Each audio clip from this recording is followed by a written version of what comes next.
So my name is Dr. Caroline Winstanley, and when I was working on the Advocacy Toolkit, I was working for the Central Media Clinic as a person-centred planner.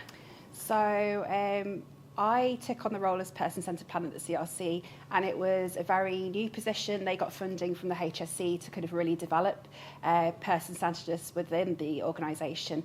And I had to start from scratch, and it was a kind of real journey of kind of trying to work out how to kind of shift culture in the organisation.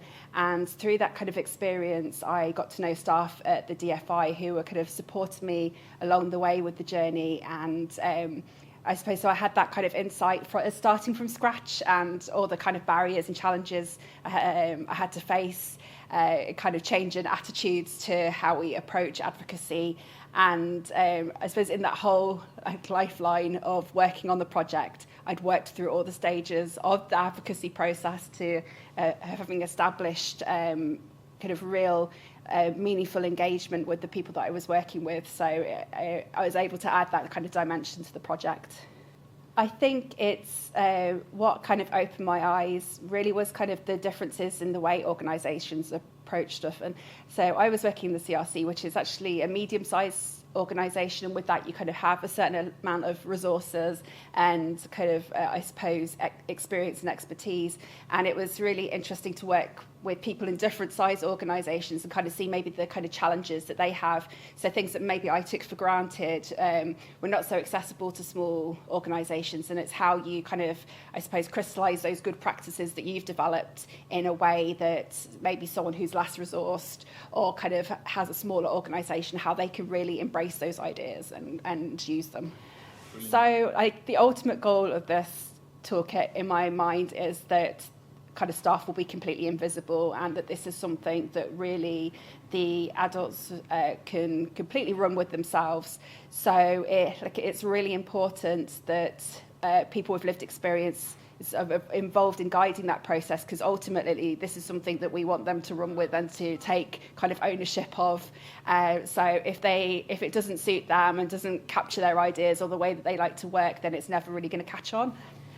I always love coming to events when there's people from the organisations with lived experience who are kind of going through the process of their advocacy journeys. Like, that's the thing that always I find the most, I suppose, interesting, and where you get the most learning. Like, it's always nice to hear from staff, but it's really hearing those voices of how a tool or how the process has really changed someone's life. And I think that's the thing that we can learn from the most. I think people need to get out of their heads and not worry too much about everything being perfect. The exciting thing about advocacy and advocacy groups is you never know what's going to be said, you never know where things are going to go.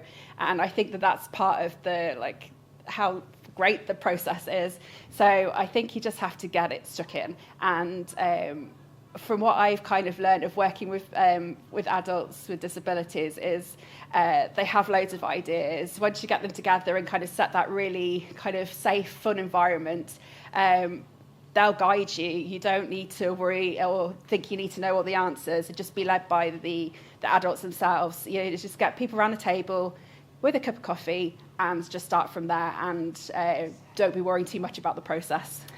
I hope to see that all organisations have some form of advocacy structures. I already think they should have them, but I think that I would like people to feel that they have something that they can refer to that will give them the confidence to kind of take advocacy in whatever direction works for their organisation. I'd like to see this as the tool people will refer to.